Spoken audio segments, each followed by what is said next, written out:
17 is like gold, slow and hot in the warm, drunken blur of the crowd, in the heartbreak and sway. And we dream we're the people in songs, suck our cheeks in like film stars with walk-on parts in each shop window we pass. We wear our moods like t-shirt slogans, garish, confrontational, but quickly dated, easily discarded. Everything is possible, a glorious potential deep inside our chests. Nothing's decided yet. We could still turn out to be anyone.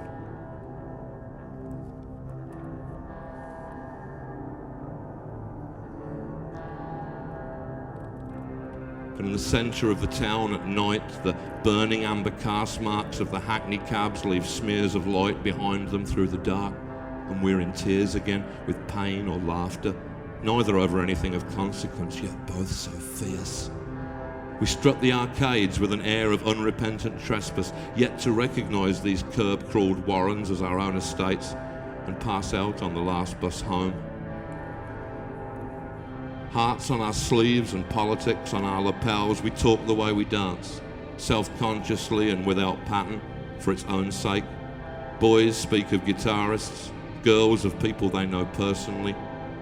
A wall of trivia shored up against the world in lieu of working knowledge, and sometimes, amidst it all, blurted rehearsals for more urgent dialogues to come, the shine and panic in our eyes if we should speak of love. The hand inside the shirt, throat pansies blossomed from the wintry television tan, with someone else's spittle in a diamond slick across our chin, and kisses no less sweet for all the sick and cider. Stomach-turning fairground spin of gland and enzyme, Doppler soundtrack, a fresh understanding of familiar lyrics becomes suddenly profound.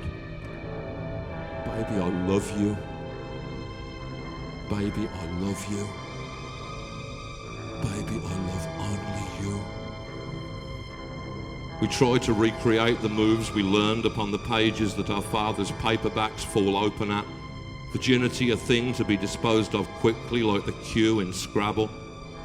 On the nettled shoulder of the river crawling through the park, across the rattling rusted water from the Avon factory's cathedral-lit facade, we shove and sweat and tremble, suck each other's perfumed fingers in the shivering cosmetic glow. Our dual monologues that pass as conversation, our shamefaced concern for the opinion of our friends, and our embarrassed partings when confronted by a mutual incomprehension that's both obvious and absolute.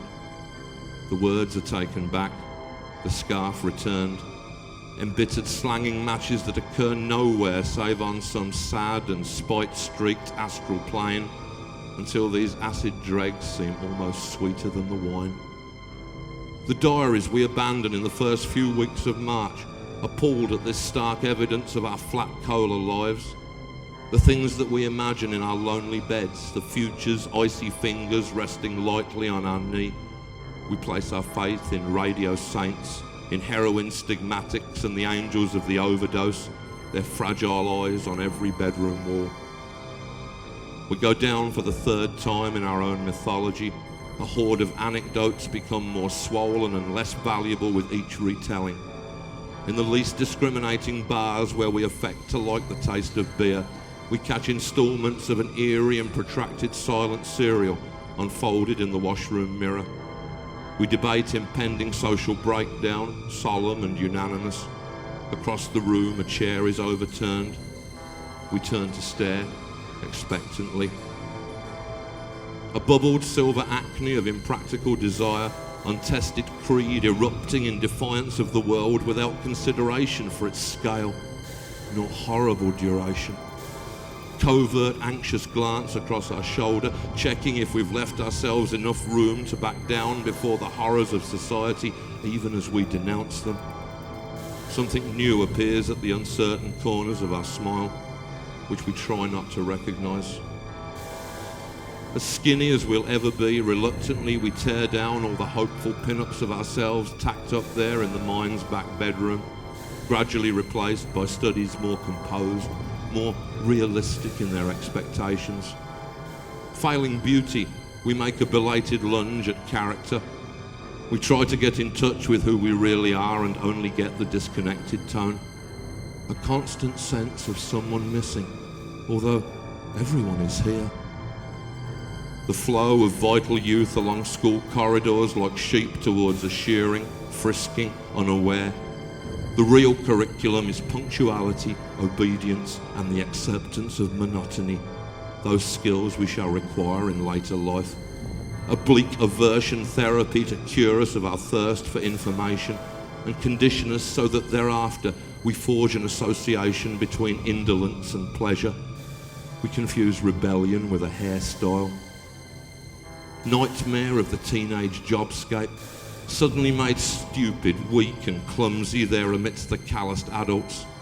Some have been there since they were 14, due to retire in 5 more years and never missed a day. We glimpse the abyss, staring into our discoloured tea break mugs. We have been shown the contract. Now we realise what put that look upon our parents' faces, that fatigued complaint into their voice.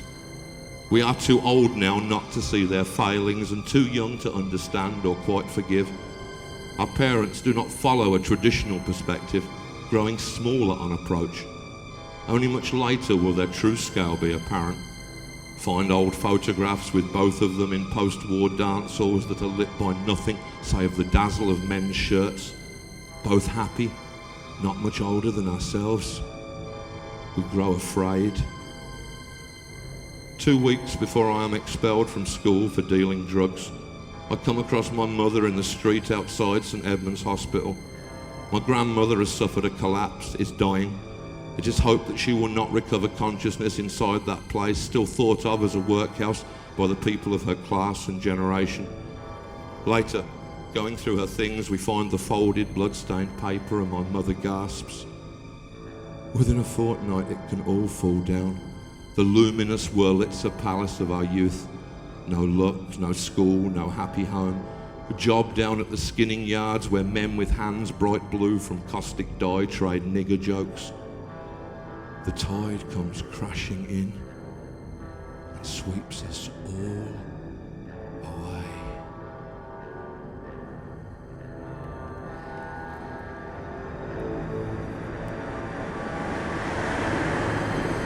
Walk home drunk through the kiddies' playground, the reproachful creak of an abandoned midnight swing.